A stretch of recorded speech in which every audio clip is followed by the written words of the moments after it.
Bon matin! Alors, je vais juste vous faire mes réflexions là, par rapport au PowerPoint. Je sais que la charte a plus de détails, rôle et responsabilités aussi, mais j'anticipais quand même certaines questions là, qui risquent d'avoir. Donc, si je vais ici, bon, ça c'est bon. Ici, on a les étapes, parfait. Ici. Donc, définir l'expérience client, parfait. Atelier Kaizen, je suspecte qu'en fait, ce que Lynn voulait, c'est peut-être une description. Qu'est-ce qu'un atelier Kaizen? C'est quoi la méthodologie utilisée dans un atelier Kaizen? Je sais que tout le monde a eu la formation Lean, mais même moi, il y a des affaires que je me souviens pas. Donc, peut-être, euh, peut-être mettre un petit détail ou en tout cas anticiper cette question-là. Type de clientèle visée, je me souviens quand on avait révisé le deck, d'avoir mentionné que peut-être préciser type de client visé par la réflexion.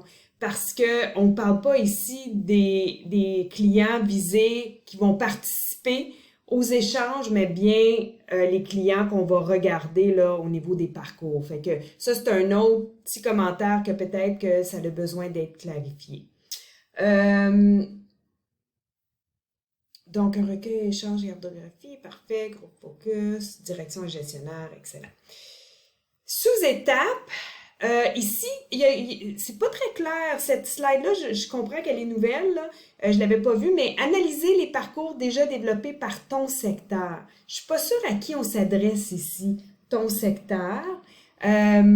Ici, les ateliers Kaizen, encore une fois, on parle d'atelier Kaizen, peut-être c'est là qu'on devrait juste parler de c'est quoi un atelier Kaizen. L'objectif terminal, pas sûr du mot terminal, l'objectif, euh, euh, ouais, pas sûr là, de la phrase qui est là, je pense que ça porte un peu à confusion. Celles-ci seront animées par des ceintures vertes. Moi, j'anticipe qu'on va poser la question, qui sont les ceintures vertes à la cité? Parce qu'il n'y en a pas une tonne. Fait que oui, il y a Irena, oui, il y a Stéphane Potvin, mais il y a aussi Estelle Etier, par exemple. Fait que là, peut-être que la question va être, est-ce qu'on s'attend que des personnes comme Estelle Etier euh, euh, anime ces ceintures vertes, ces ateliers Kaizen-là. Fait que peut-être mentionner que ça va être animé par des ceintures vertes du bureau de gestion de projet, je sais pas là, mais je pense que ça va peut-être soulever une question par rapport à ça. Euh, Ici, spécifiquement, je pense pas qu'il y ait, avec une perspective de transformation numérique, point, je pense pas qu'on a besoin de spécifiquement.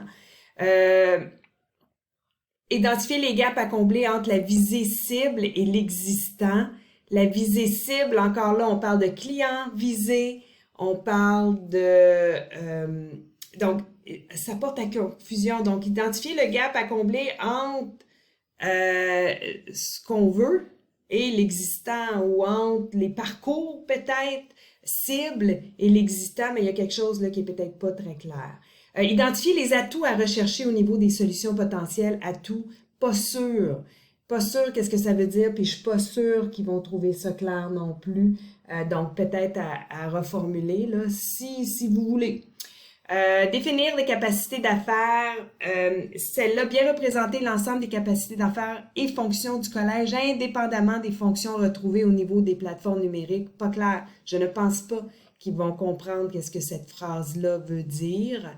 Euh, dans les collaborateurs, faut faire attention ici, direction gestionnaire, de mettre formé en ligne partout, parce qu'on a des nouvelles directions. Par exemple, direction de l'ISUGE. Fait que là, la question va peut-être être, est-ce que ça veut dire que le nouveau directeur de l'Institut de justice, des services d'urgence et justice ne pourront pas collaborer, ils ne seront pas collaborateurs. Fait que j'enlèverais former en ligne juste pour éviter là, cette confusion-là, puis pas vous limiter. Si jamais il y a des nouveaux membres du personnel qui n'ont pas reçu la formation, mais qui se retrouvent dans des postes de direction. Par la suite, je pense que ça ici, c'est clair encore là, personnel formé en ligne. Je pense que plus on a, c'est drôle parce que plus on avance dans la question de mapping, puis peut-être parce que je me garde plus une petite gêne là, plus ça semble être plus clair la démarche qui va être utilisée. Dans 5, Ici, les bénéfices selon les clients visés. Donc, une feuille de route qui incorpore les objectifs, les grands jalons, les dépendances, les risques et les bénéfices. J'ajouterais peut-être selon les clients visés, parce qu'on parle ici que ça va pas aller, ça va aller au-delà. On va parler de gestion de changement. Et je pense que c'est important peut-être de mentionner dans la feuille de route quelque chose qui va faire un écho au niveau de la gestion de changement.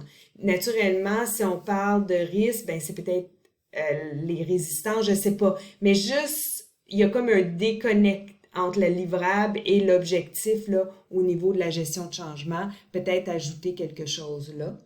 Au niveau de l'échéancier du projet, je dirais parfait. Maintenant, au niveau de la gestion de projet,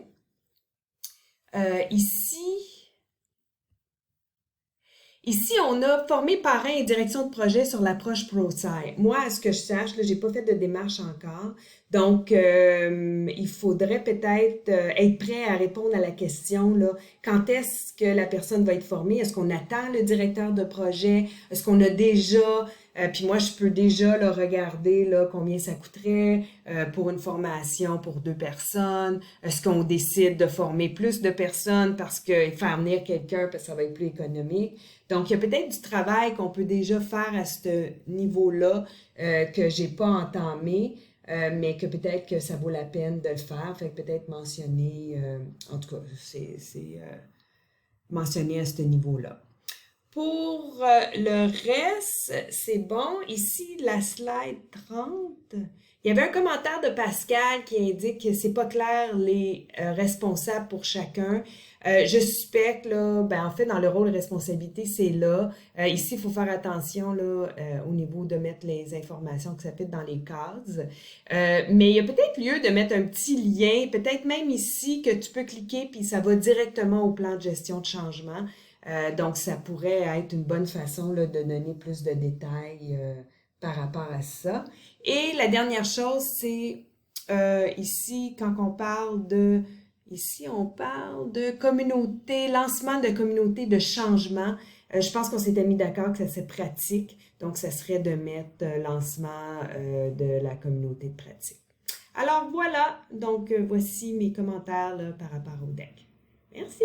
Bye.